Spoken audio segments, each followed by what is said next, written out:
পাঠ বংগ বিভাজন আৰু স্বদেশী আন্দোলন তৃতীয় খণ্ড বিষয় সমাজ বিজ্ঞান শ্ৰেণী দশম প্ৰস্তুতকৰ্তা প্ৰাঞ্জল বৰা সহকাৰী শিক্ষক দক্ষিণ হেঙেৰা উচ্চতৰ মাধ্যমিক বিদ্যালয় গোলাঘাট।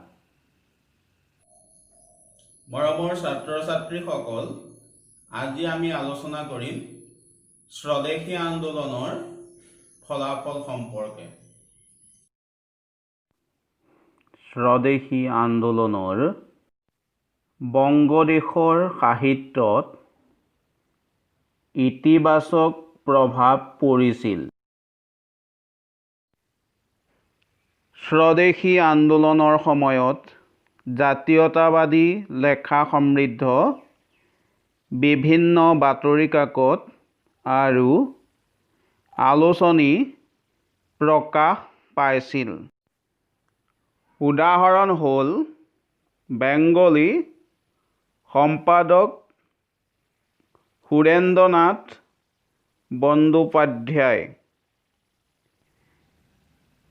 ভূপেন্দ্ৰনাথ দত্তৰ যুগান্তৰ, সতীশচন্দ্ৰ মুখোপাধ্যায়ৰ দিদন, মহিলা আলোচনী সুপ্ৰভাত আৰু অৰবিন্দ ঘোষৰ বন্দে মাতৰম।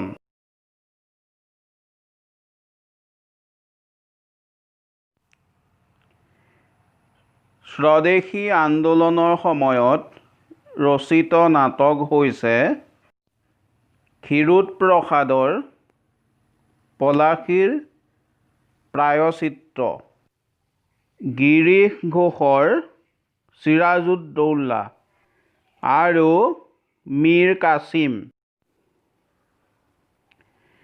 অমৃতলাল বসুৰ চাব্বাছ বঙালী আৰু অমৰেন্দ্ৰ নাথ দত্তৰ বংগৰ অংগচ্ছেদ।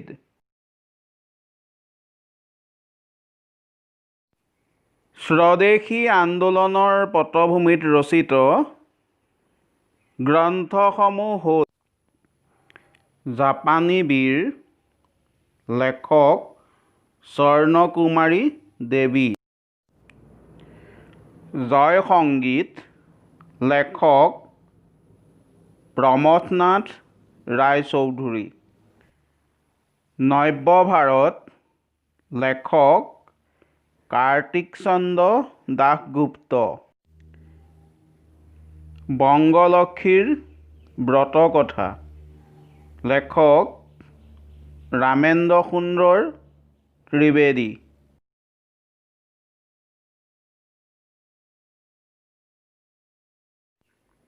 স্বদেশী আন্দোলনৰ সময়ত কবিগুৰু ৰবীন্দ্ৰনাথ ঠাকুৰে 23টা গীত ৰচনা কৰিছিল।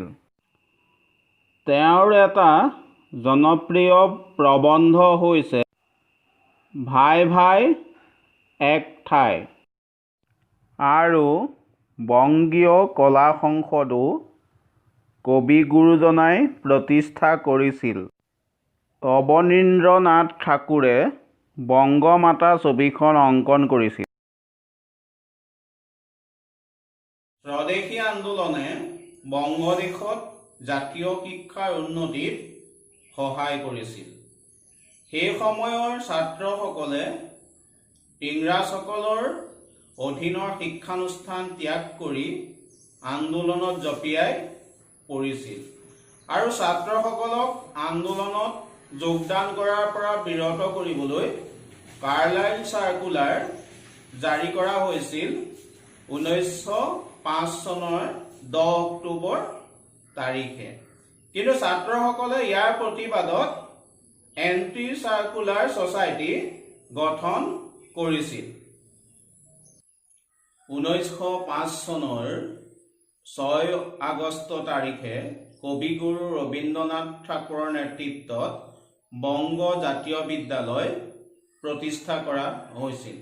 1906 চনৰ 11 মাৰ্চ তাৰিখে কলিকতাৰ টাউন হলত অনুষ্ঠিত হোৱা সভাত জাতীয় শিক্ষা পৰিষদ গঠন কৰা হৈছিল।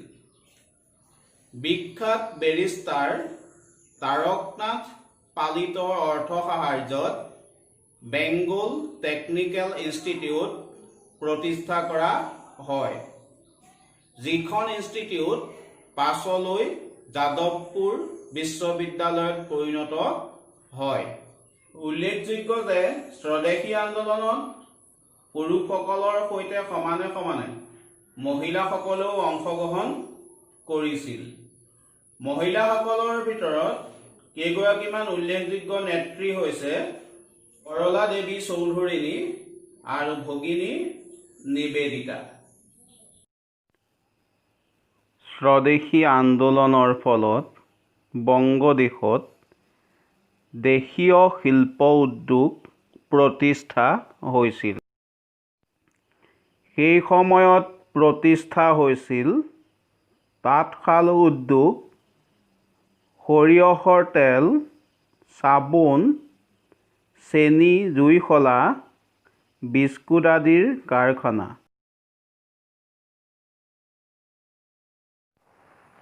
কবিগুৰু ৰবীন্দ্ৰনাথ ঠাকুৰে প্ৰতিষ্ঠা কৰিছিল স্বদেশী ভাণ্ডাৰ। যোগেশ চন্দ্ৰ চৌধুৰী আৰু কৃষ্ণবিহাৰী সেনৰ প্ৰচেষ্টাত ইণ্ডিয়ান ষ্ট'ৰ্ছ প্ৰতিষ্ঠা হৈছিল। সৰলা দেৱীয়ে লক্ষী ভাণ্ডাৰ প্ৰতিষ্ঠা কৰিছিল। আব্দুল হালিম গজনবীয়ে প্ৰতিষ্ঠা কৰিছিল ইউনাইটেড বেংগল ষ্ট'ৰ্ছ।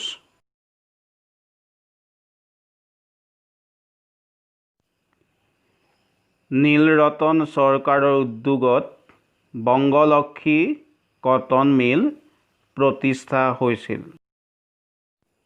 আচাৰ্য প্ৰফুল্ল ৰায়ে বেংগল কেমিকেলছ প্ৰতিষ্ঠা কৰিছিল।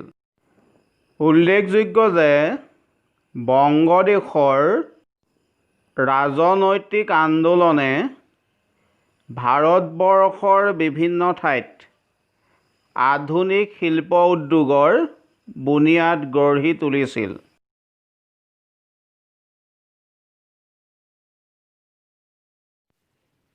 স্বদেশী আন্দোলনৰ আন এটা গুৰুত্বপূৰ্ণ ফল হৈছে সৰ্বভাৰতীয় মুছলিম লীগৰ গঠন।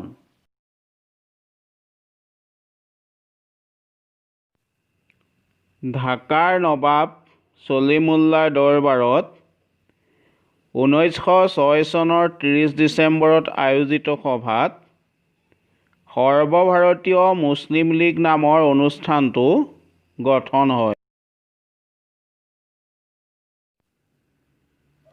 অনুষ্ঠানটোৰ উদ্দেশ্য আছিল ব্ৰিটিছ চৰকাৰৰ প্ৰতি মুছলমান ৰাইজৰ আনুগত্যৰ প্ৰসাৰ ঘটোৱা, মুছলমানসকলৰ ৰাজনৈতিক অধিকাৰ আৰু স্বাৰ্থৰ প্ৰতি ব্ৰিটিছ চৰকাৰক সচেতন কৰা, মুছলমানসকলৰ মনৰ পৰা ভয়, সন্ত্ৰাস, বিদ্বেষ ভাৱৰ অন্ত পেলাই একতাৰ সৃষ্টি কৰা। ছাত্ৰ-ছাত্ৰীসকল, তোমালোকৰ বাবে গৃহকৰ্ম হৈছে প্ৰথমটো প্ৰশ্ন।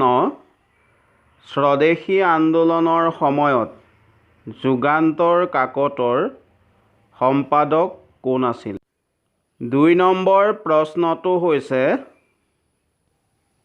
বেংগল কেমিকেলছ নামৰ উদ্যোগ প্ৰতিষ্ঠানটোৰ প্ৰধান উদ্যোক্তা কোন আছিল?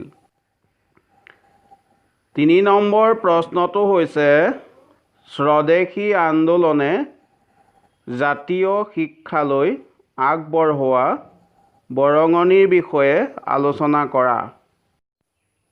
তোমালোকে নিজৰ বিদ্যালয়ৰ সন্মানীয় শিক্ষাগুৰুসকলক গৃহকৰ্মকেইটাৰ উত্তৰ লিখি দেখুৱাবা। আজিলৈ পাঠ ইমানতে সামৰিছোঁ। ধন্যবাদ।